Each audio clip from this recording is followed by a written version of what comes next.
Okay, on our panel we have Reddy Chogman. He's the principal engineer and chief SDS architect at Intel. He is responsible for developing software-defined storage architecture and technologies. He has over 20 years of software development, architecture, and systems engineering expertise. He joined Intel in 1995 when he was responsible for delivering automation solutions across 8 process technologies. We have Thomas Hazel. He's the founder, CTO, and chief scientist at Deep Information Sciences. I'm going to go through these pretty quickly, guys, just so we can get on with the panel. Over 20 years of experience, and prior to Deep Info Sciences, he was a chief architect at startups at Akaban and Virtual Iron. We have Mark Callahan. He's the software engineer of database infrastructure at Facebook. Mark's focus is database and storage efficiency. He previously led the MySQL development teams at Facebook and Google. We have Kyle Bader. He's the senior solution architect at Red Hat. He provides expertise in the design and operation of petabyte-scale storage systems using Ceph. We have Peter Zaitsev, who you know all well, and then our moderator is Matt Yankovic. So Matt's been working at relational databases since the mid-90s, DBA. Don't come up, just wait. He worked at MySQL and Sun Microsystems as a solution architect. He is our chief nerd in residence. He is the VP of Awesome. He is the mighty Matt Yankovic.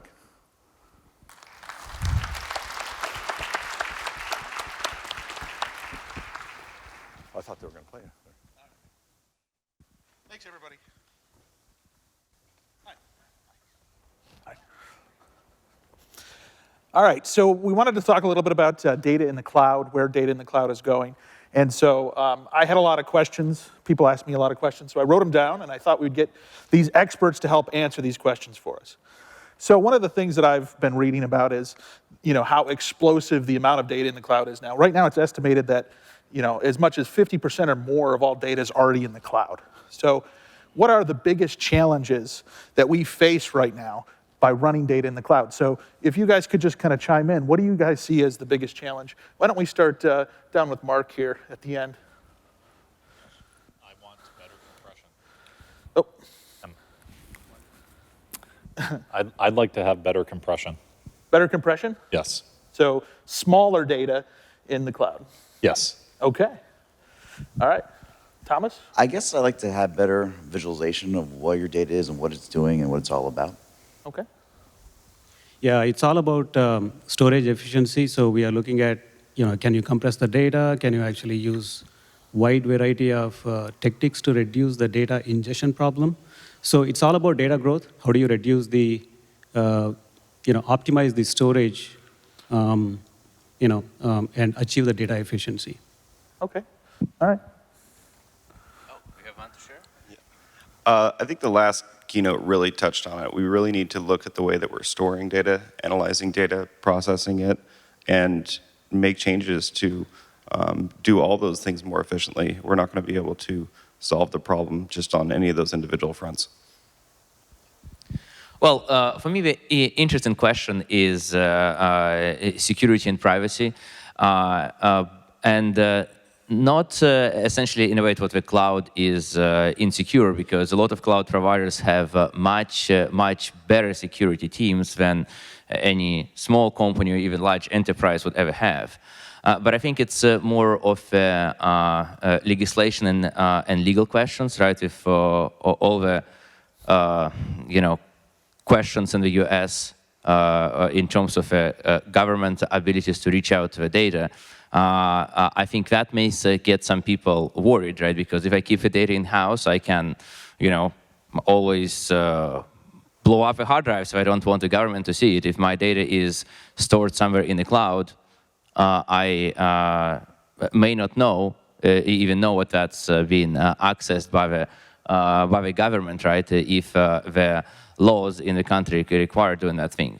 And I think US, in this case, maybe actually be the nice country, right, from legal climate. There are a lot of other countries around the world which have much more, the government reaching much more in those kind of things. Okay. So down here we heard about compression. And with data going into the cloud, there's already a perception that virtualization cloud performance doesn't meet bare metal performance. How do we continue to ensure that performance from our databases and servers and infrastructure that's in the cloud stays highly performant if we're looking at ways to try and do compression, keep the data footprint small, and continue to push into that virtualization space? We can start down here if we want and work our way down. Yeah. So I think the question is going to be, I do want to compress the data, but I want to make sure that my latency is not going down. One of the things that we are actually working on Intel side is, essentially looking at, it's kind of it starts off with compression in the software, and then you look at certain workloads and say, you know what, it can't actually handle from a latency perspective, it's not the right fit. Then you essentially move into more of hardware-based compression. So the question is going to be, how do we take certain latency workloads in a virtualized environment, move it towards maybe offload a bunch of those data processing functions into the hardware IP blocks? Okay.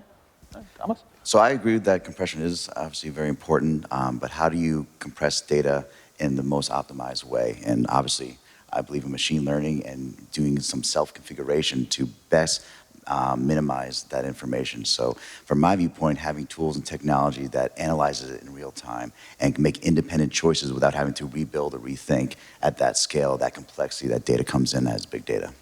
All right. I want good monitoring, and in the Facebook patch for MySQL, we spent a lot of time enhancing monitoring, as Percona has done. And then we want good people looking at the monitoring. If the data is there but you're not looking at it, then there are no problems. Okay. Yeah, I mean, when you brought up the performance on bare metal versus performance in the cloud, I mean, you really need to instrument every layer of your stack. And you need to get instrumentation also from your cloud provider and see which layers of your system are the bottleneck and try to optimize those or remove those layers and push it to somewhere else in the infrastructure, because it's never going to go away, you're just moving it.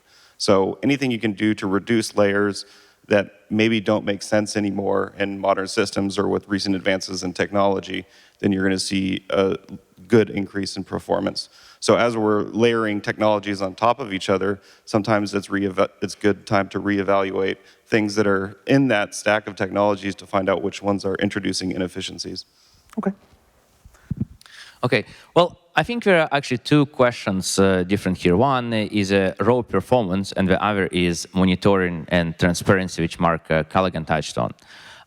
In terms of raw performance, which you can read on virtualized hardware versus not, I think the gap will continue to narrow. And actually, in the database space, we had something similar years back. If somebody knows, 10, probably 20 years ago, a lot of high-performance databases were run on the raw storage. File systems were just introducing too much overhead, were not flexible, and so on and so forth, right? Where many large databases would use raw storage.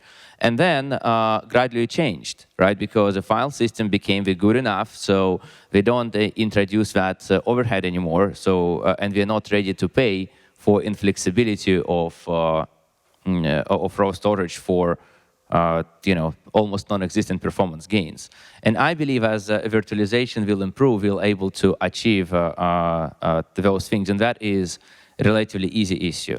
The bigger issue for me is what Mark touched on as a transparency, because then you operate in the cloud, especially public cloud, where your visibility in terms of what is going on is significantly more more limited, right? And you may not really understand things, and so not able to take as good decision tuning things as you can in a fully controlled environment. So Peter, you can keep the mic for a second. So you touched on security issues and security in the cloud, and we know security is a really hot topic. What can we do to keep our databases secure in the cloud? Are there tricks, are there things, are there technologies we should be looking at right now to provide that? Well, I think it is an interesting topic, right? I already spoke about the big picture question and the legal climate, but But if you guys think what exactly the security is, or when the data gets exposed, is about not getting basics right? You guys know some security researchers would essentially like scan clouds, right, or internet in general, and found ton of MySQL servers or MongoDB servers just exposed out there with no passwords or very weak passwords, right? This is just getting basic things right, which already can help you to avoid those disasters, right? I think that's the most the most important things to start with, right? So I think any mature modern cloud provides you a lot of security features. You just need to know or have some good advice about how to enable them and how to deploy things securely in the cloud. Okay. I'd like to add to that, back to the visualization of information. If you don't know where it is and what it is, it's hard to secure it. It's hard to know if it has important data or not. So, knowing where your data is and what it's doing is part of the security story. Okay. Yeah, I mean, I think Peter really hit the nail on the head when he said we can make our organizations much more secure by just making sure that we're doing the basics right, making sure that we're following best practices in terms of using keyless authentication with possible, using encryption in transport, using encryption at rest, making sure that our systems are patched. We need to get those things right before we can start to think about higher level things. So yeah, keep to the basics. You can secure your organization. So before I go down here real quick on keeping to the basics, is there something that you guys, maybe who have already responded, feel that why we miss the basics? Is there something that we've done to miss them? Is it that we're just too busy, too much information flow? I mean, I think some of that is visibility and visibility into your infrastructure and knowing what you have deployed where and whether or not pathways between different endpoints are encrypted.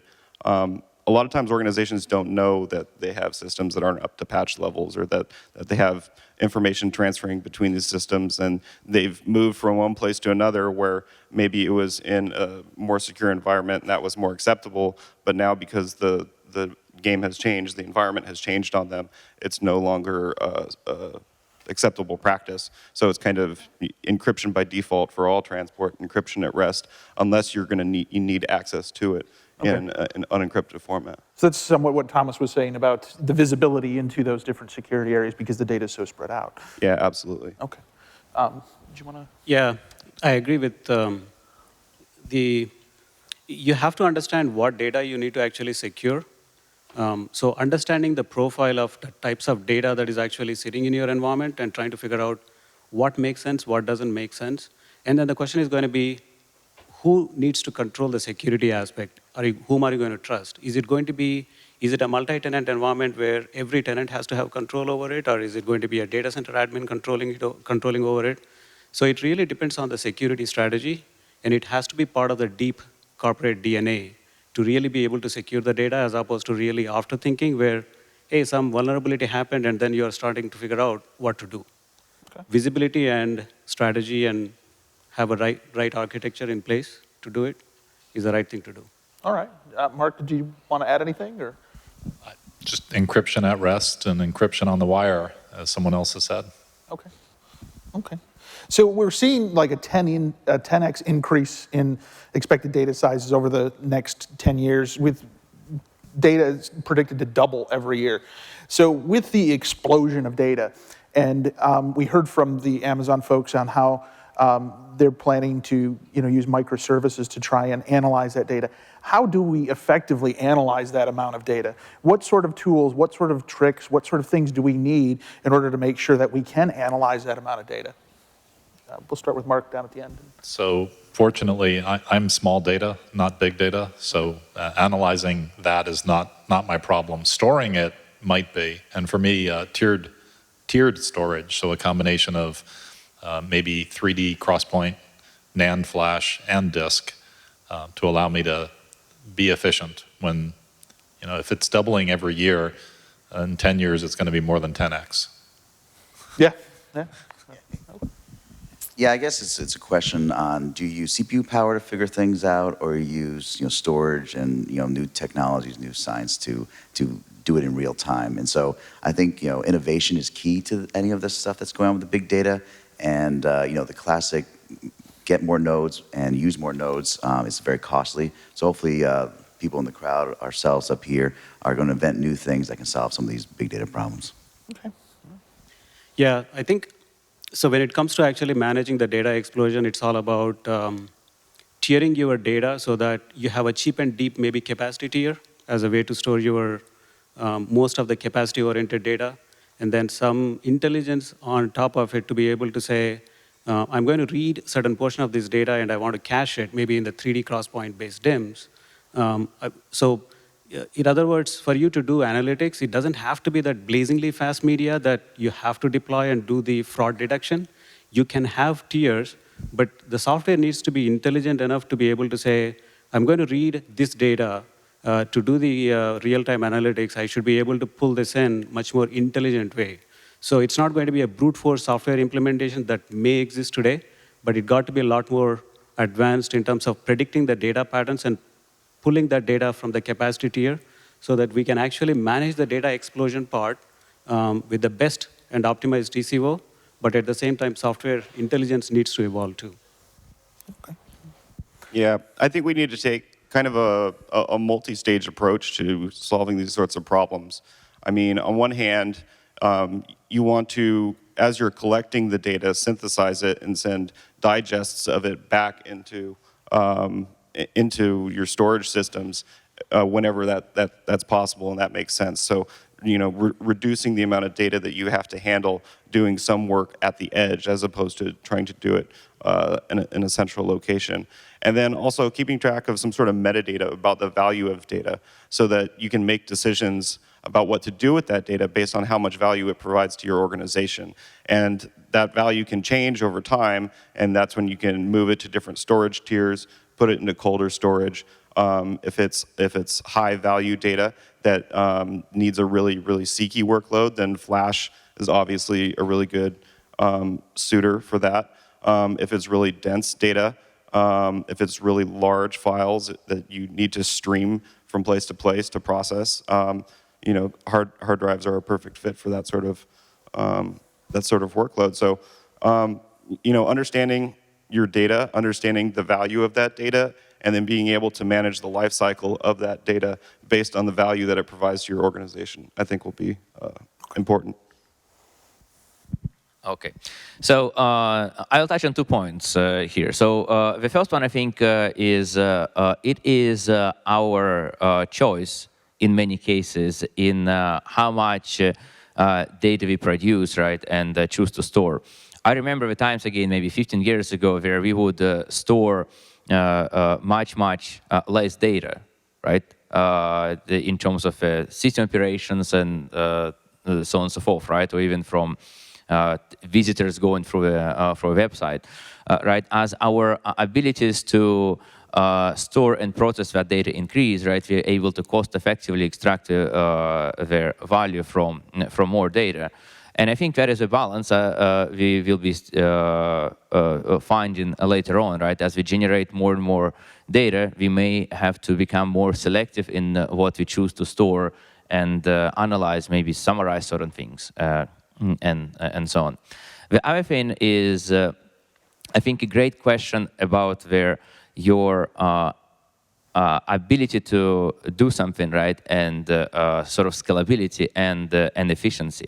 And what is interesting, I think, what right now we see what a lot of new technologies emerges, which not just allow us to process huge amount of data by rolling out massive cluster as Hadoop provides, for example, but thinking how we can tackle some particular use cases very effectively. For example, there are a number of engines coming out right now for time series data, which are able to really store them very efficiently with much higher compression than conventional databases can and run certain operations on them. Right, or I hear there are graph databases, which also can run some operations much more effectively. People are talking about what kind of database and process algorithm we can do to support the machine learning and the artificial intelligence. In many cases, those require things which your traditional relational database with B3 indexes may not be best suited for. And I think that is where a lot of growth, investment, and changes happen right now. So there's actually been a lot of growth in the public cloud space. And in that public cloud space, I believe the last estimate Gartner threw out there was like 20x growth compared to only 3x in the private cloud. Is there a point at which we're going to be running most of our data or all of our data in the public cloud versus the private cloud? Will the private cloud always have a place in that infrastructure?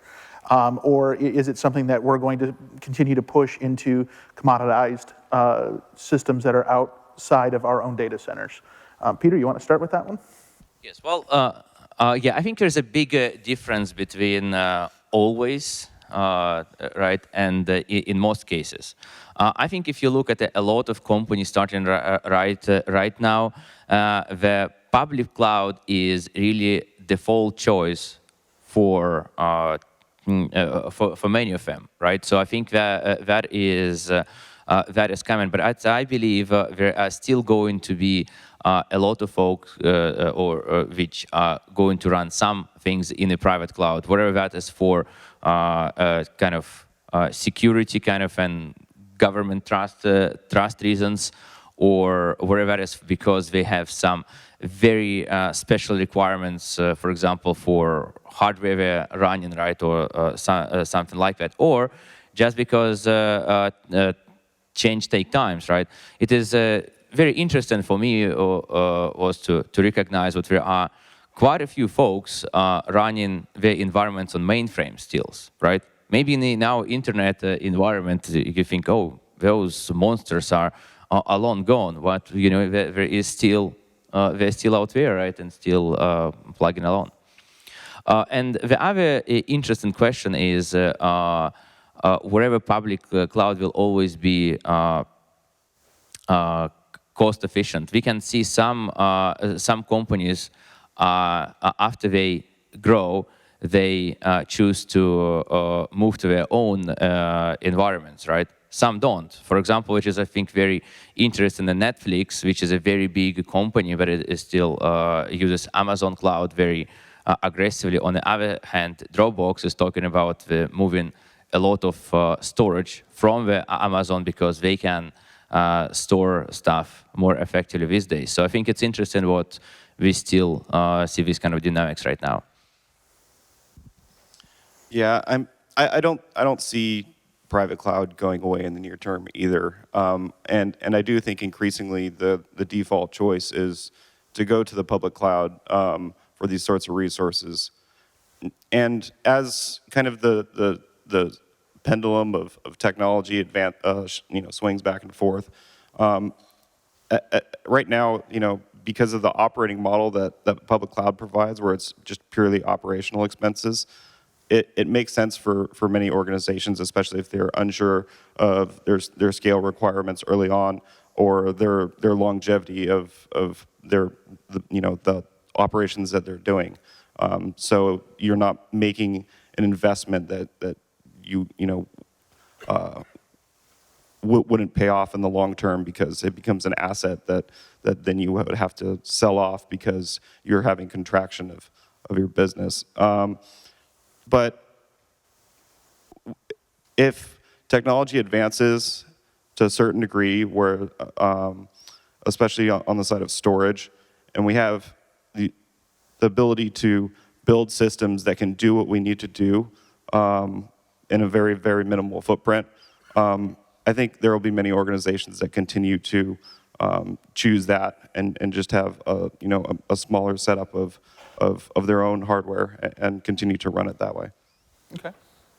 Yeah, I agree with Kyle. So I don't see private cloud ever going away. I know we have a lot of debates over public versus private and all that stuff, but in general, you will see certain workloads fitting a bill very well with the private public cloud space, as well as certain workloads have an excellent fit in the private cloud. For example, if you're looking at the security, compliance, and all those things, you really don't want to put certain data in public cloud. But on the other hand, let's say if you're going to do certain batch analytics and then there is a project that is coming up, it requires burst capacity, it really does not make sense for you to go invest that type of infrastructure in a private cloud, one-time investment. So I think project by project basis, you may see certain scenarios where it may be a very good fit for the public cloud. But in general, I don't see private cloud ever going away for a wide variety of reasons. But what I see is essentially a blend of public versus private. So your workload, you will see a trend where certain workloads and the software ecosystem maturing where it kind of blurs the line between public and private, but rather you have data that is actually in both places. You should be able to do things fairly seamlessly and transparently. That's where we see industry evolving over the course of time, as opposed to really public and private being very rigid boundaries. I definitely think both, and I think for the compliance security, but those things can change. I think as a developer, I want services, so I want to be in the cloud. I've talked to so many DBAs, and they want to control everything because they're responsible for everything, and they want it out of the cloud. So I think there's going to be both because service is sometimes good, but full control is sometimes good. Okay. I'm just ready for Thomas to speak about MySQL and what comes next. All right, well, I did have one more question. I just wanted to know, does anybody know when we're going to actually run out of space? So actually, I liked your title, and I thought about it, and cloudy with the chance of running out of disk space. I think it's more cloudy and running out of time or money. Disk space is always going to be there. It's the money and time that I'm worried about. All right. Yeah, I think the question is going to be, can you afford it? Yeah, okay. All right. Well, thank you, everybody. Appreciate the time. Thank you. Hey.